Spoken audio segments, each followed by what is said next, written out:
बोलो जयकारा बोल मेरे श्री गुरु महाराज की जय। गुरु की मूरत करिए ध्यान, गुरु के शब्द मंतर मन जान। गुरु के चरण हृदय लय धारो, गुरु पार ब्रह्म सदा नमस्कारो। हे प्रभु, मेरी आपके चरणों में यही अरदास है कि मुझे अज्ञानता के अंधेरों से ज्ञान के प्रकाश में ले चलिए। मैं नहीं जानती ब्रह्म क्या है, मैं नहीं जानती विष्णु क्या है, मैं नहीं जानती महेश क्या है। मैं तो केवल इतना ही जानती हूँ कि मुझे अपने गुरु के रूप में सब कुछ मिल गया है। उनके चरणों में अपना जीवन अर्पण कर देना मेरा उद्देश्य है। यदि गुरु ही ना होते तो मैं क्या जानती उस ईश्वर को। गुरु के कारण ही उस ईश्वर को प्राप्त करने की जो चेष्टा है, जो कोशिश है, वो मन में जागी है। लेकिन मन इतना रम गया है गुरु के चरणों में कि उस ईश्वर को पाने की जो कोशिश है, चेष्टा है, उसमें अब मन नहीं लगता। अब मन यही करता है कि श्री चरणों में जीवन व्यतीत हो, यही मेरा लक्ष्य है, यही मेरा ध्येय है। गुरु उस दिए की भांति है, उस चिराग की तरह है जो स्वयं तो रोशन होता है, लेकिन अपनी रोशनी से जग को रोशन करता है और खुद अंधेरे में रहता है। दूसरों को रोशन करने के लिए वो खुद को जलाता है। अंधेरे से मेरा मतलब उन कष्टों से है। जलाने से अभिप्राय, खुद को जलाने से अभिप्राय भी यही है कि दूसरों के कष्ट, दूसरों के दुख अपने ऊपर गुरु ले लेते हैं कि उनके प्रेमी जन, उनके भक्तजनों को कोई कष्ट ना हो, कोई तकलीफ ना हो, कोई पीड़ा ना हो। ऐसे गुरु की मैं क्या महिमा का वर्णन करूं। ऐसे गुरु पे मैं कुर्बान जाऊं। वो गुरु जो स्वयं पार ब्रह्म परमेश्वर है, वो गुरु जो आत्मा और परमात्मा का मिलन कराता है, वो गुरु जो अपना भेद नहीं बताता, खुद साधारण सा, निम्न सा, आम इंसान बनके सबके बीच में रहता है। साधारण इंसान की तरह हंसता गाता बोलता है, लेकिन अपना भेद भक्तों पे, अपने शिष्यों पे उजागर नहीं होने देता। गुरु और परमात्मा इतना मिल चुके हैं आपस में कि दोनों में भेद कर पाना अपने आप में बड़ा ही मुश्किल कार्य है। वो परमात्मा जो इस पूरे ब्रह्मांड की रचना का कारण है, वो परमात्मा जिसने असंख्य असंख्य ब्रह्मांडों की रचना की और जो असंख्य ब्रह्मांड रोज हर क्षण हर पल रच रहा है, वो भी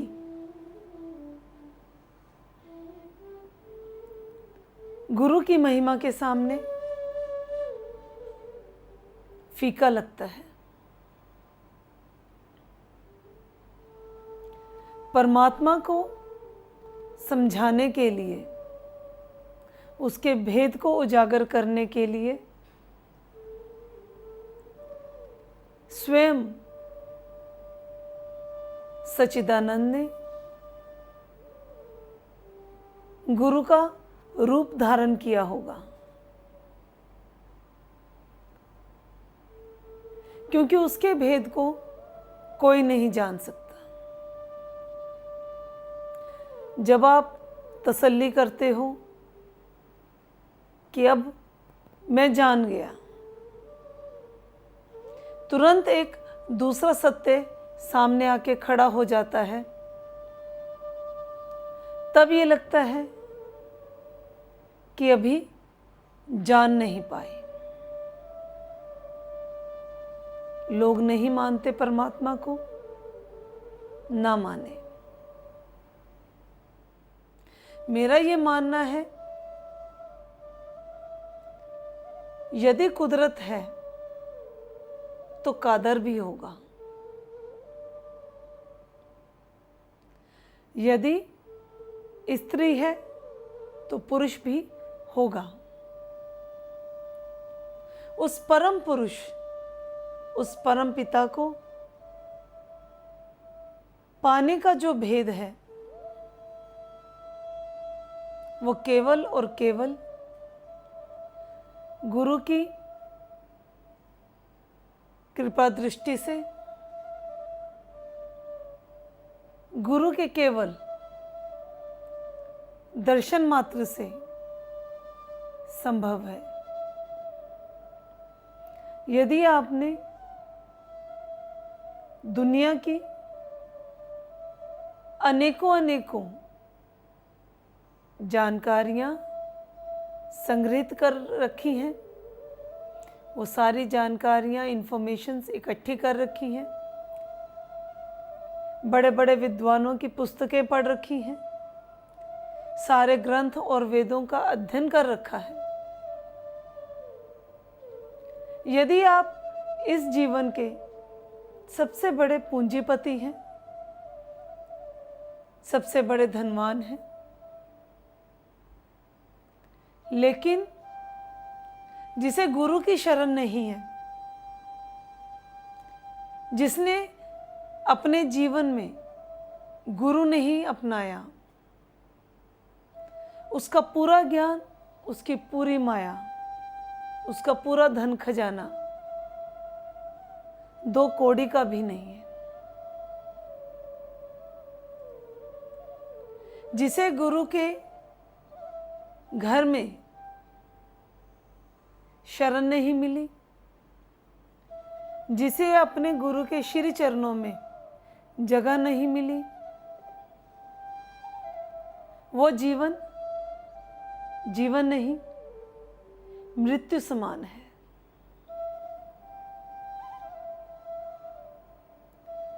गुरु ही केवल उस परम तक पहुंचने का वो साधन है, वो जरिया है। और वो उस परम का ज्ञान इतना सस्ता नहीं है कि कहीं से पढ़ा और जान लिया। उसका ज्ञान ऐसा भी नहीं है कि बाजार में बिकता हो,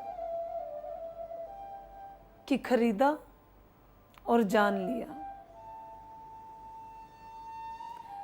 उस परम का, परमेश्वर का ज्ञान, अमूल्य ज्ञान केवल और केवल गुरु के द्वारा ही जाना जा सकता है। उस शब्द के द्वारा, वो एक शब्द जिसे इस पूरे संसार के खजाने भी खरीद पाने में असमर्थ हैं, जो उसका मूल्य नहीं लगा सकते। संसार की हर चीज का एक मूल्य बना दिया गया है, निर्धारित कर दिया गया है, लेकिन जिसके कारण ये पूरी सृष्टि है, जिसके कारण ये लाखों लाखों ब्रह्मांड है, वो इतना सस्ता नहीं।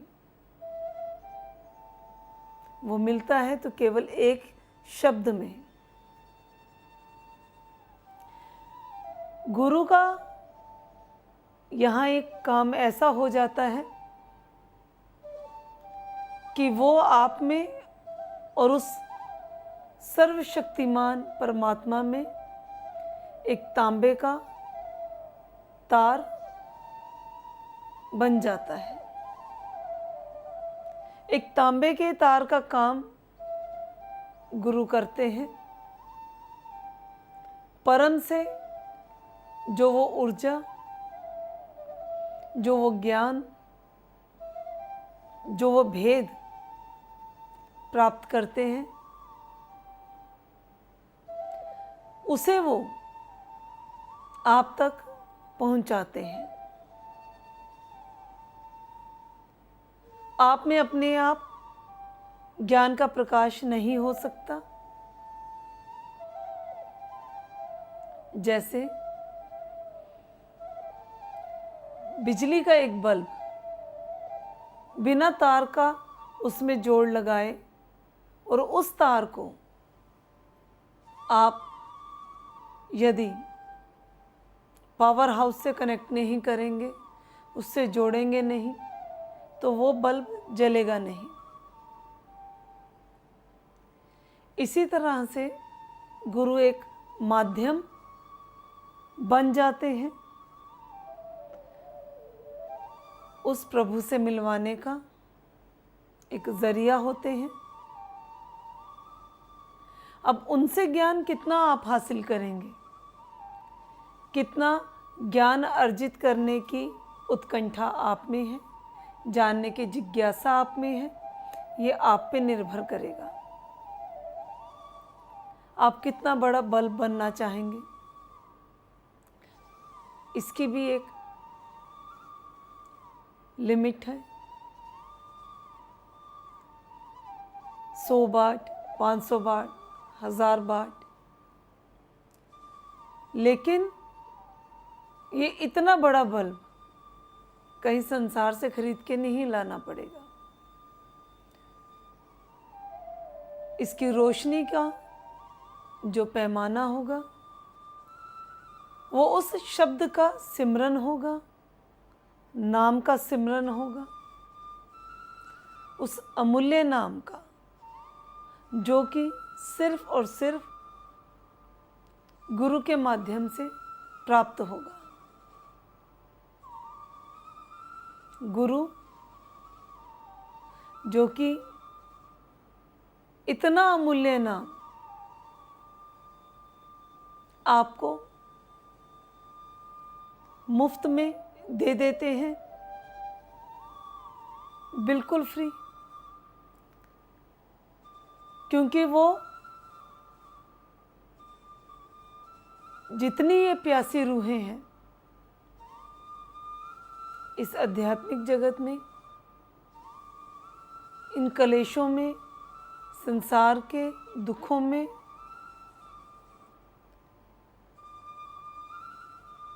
पारिवारिक कष्टों से जूझते व्यक्तियों की आत्माओं को पार लगाने का बेड़ा लेते हैं, उन्हें भवसागर से पार करा देने की उनका परम इच्छा ही उनका परम ध्येय होता है। नानक नाम जहाज है, चढ़े सो उतरे पार, जो श्रद्धा कर सेव दे, गुरु पार उतारन हार। गुरु ने एक नाम रूपी, एक शब्द रूपी ऐसा जहाज बनाया है, जो इस जहाज पे चढ़ जाएगा उसने इस भवसागर से पार लगना ही है, इसकी गारंटी है। गुरु का ज्ञान, ये अनमोल ज्ञान कैसे प्राप्त होगा? क्या मूल्य होगा इसका? इसका मूल्य होगा सेवा, सिमरन, भजन। ये तीनों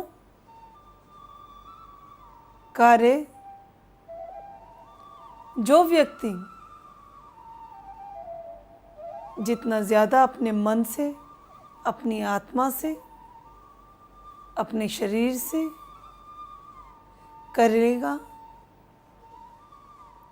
उतना ही ज़्यादा उजाला उसके जीवन में होगा। गुरु का भेद हर व्यक्ति नहीं समझ सकता।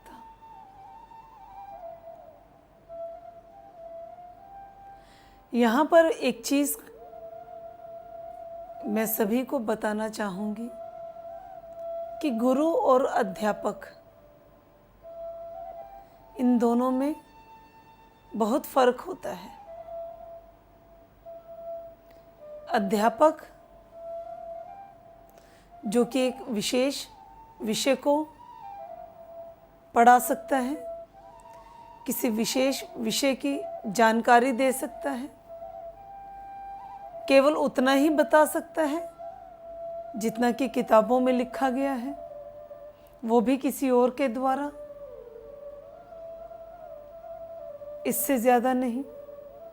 वो भी एक निर्धारित समय के दौरान, एक निर्धारित समय अवधि निश्चित होती है कि इतना ही टाइम का पीरियड है, इतने ही टाइम की क्लास है, जिसके अंदर उसे आपको समझाना है। लेकिन गुरु, उनकी हर जानकारी उनकी आत्मा से निकली होगी। वो हर जानकारी उनका अपना तजुर्बा होगा। वो वेदों और ग्रंथों में पढ़ी हुई बात नहीं बताएंगे। वो चीज़ आपको बताएंगे जिसका अनुभव, जिसका ज्ञान उन्हें स्वयं मेहनत करके हासिल हुआ होगा। किसी किताबी पाठ को पढ़ के पढ़ा देने को अध्यापक कहते हैं, और आत्मा का ज्ञान जिससे आपको हासिल हो, जिससे आपको अपने प्रारब्ध का पता चले, जिससे आपको आने वाले अपने जीवन के मूल्यों का निर्धारण होने का एक अवसर मिले, वो होता है गुरु का ज्ञान। गुरु जो इस संसार से भी आपको मुक्त कराता है, इस भवसागर से भी पार कराता है। जीवन के हर पहलू का वो ज्ञान देता है, लेकिन बिना किसी सांसारिक मूल्य के, बिना किसी सांसारिक माया के। और विद्यार्थी और शिष्य में यही फर्क होता है। विद्यार्थी, स्टूडेंट, जो कहे कि मैं सब जान गया, वो विद्यार्थी जो कहे कि अब कुछ बाकी नहीं रहा,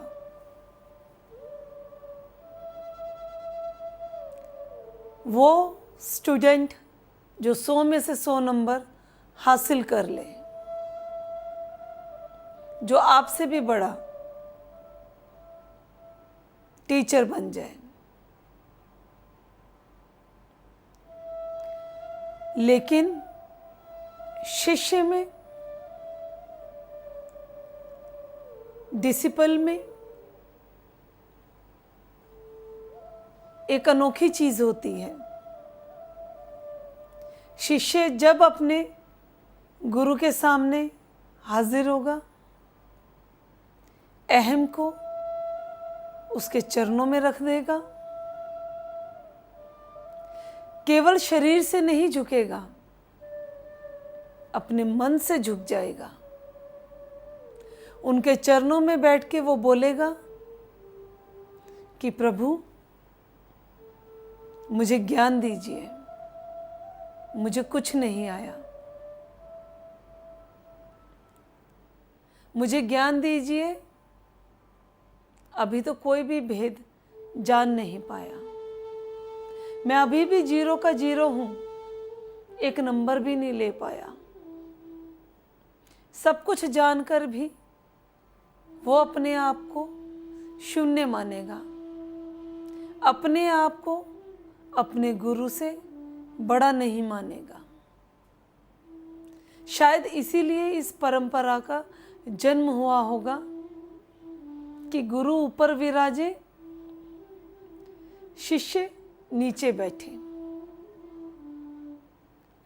क्योंकि गुरु के चरणों में जहां आपने अपना अहम झुका दिया, जहां आपने अपना शीश नवा दिया, उनकी दृष्टि से, उनके स्पर्श मात्र से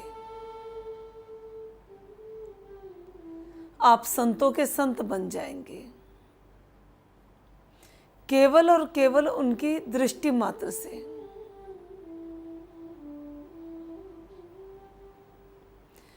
ये है गुरु की महिमा,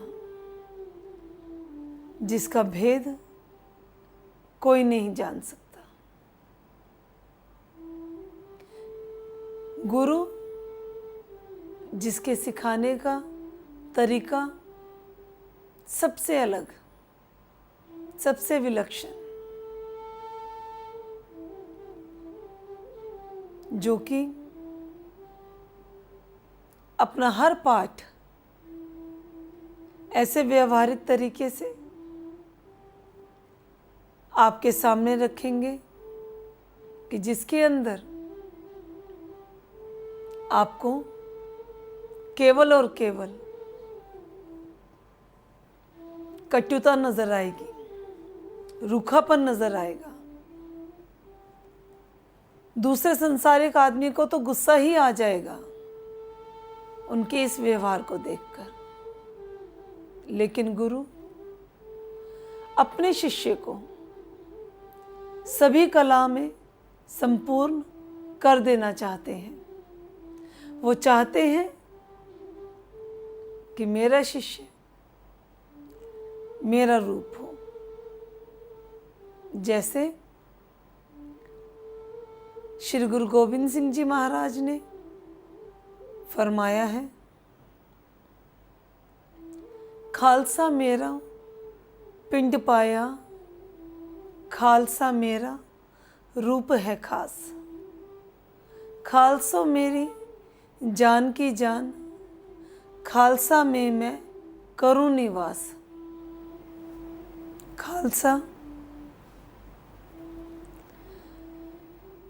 खालसा जिन्हें श्री गुरु महाराज ने खुद सजाया, खुद बनाया और खुद ही कहा कि खालसा और मुझ में कोई फर्क ना समझो, खालसा और मुझ में भेद ना करना। खालसा मेरा ही रूप है, खालसा मेरा खास है। ऐसी परंपरा कहाँ देखने को मिलती है, जहाँ गुरु अपने शिष्य को अपना सा ही बता रहा है, जहाँ गुरु और शिष्य का भेद मिट गया है, जहाँ गुरु ने ये साफ आदेश दिया है कि मेरे और खालसा में कोई फर्क नहीं है, मैं और खालसा एक हैं। ये इतनी सुंदर परंपरा, ये इतना सुंदर इतिहास, गुरु और शिष्य की परंपरा केवल और केवल इसी मातृभूमि पे देखने को मिलती है। शत शत नमन ऐसी मातृभूमि जहाँ ऐसे गुरुओं का जन्म हुआ, जहाँ ऐसे शिष्य अभी भी हैं। शिष्य वो जो गुरु की आज्ञा को सर्वस्व माने, सब कुछ जाने, गुरु में अपना प्रभु को माने, प्रभु और गुरु को शिष्य ने भी अपने प्यार से जोड़ दिया है, इतना आपस में मिला दिया है कि उनका भी भेद कर पाना अब मुश्किल है। प्रभु से ऊपर गुरु को मान दिया है। यदि गुरु ना होता तो उस प्रभु का, उसकी महिमा का कौन गुणगान करता, कौन बताता कि ये ब्रह्म है, ये विष्णु है, ये महेश है, यदि गुरु ना होता तो। इसलिए ऐसे सद्गुरु पे मैं बलिहारी जाती हूँ, बार बार कोटि कोटि नमन करती हूँ उनके श्री चरणों में। यही ध्येय है मेरा, यही लक्ष्य है मेरा कि श्री चरणों में मेरा सब कुछ, मेरा जीवन अर्पण हो। ओम हरिहर।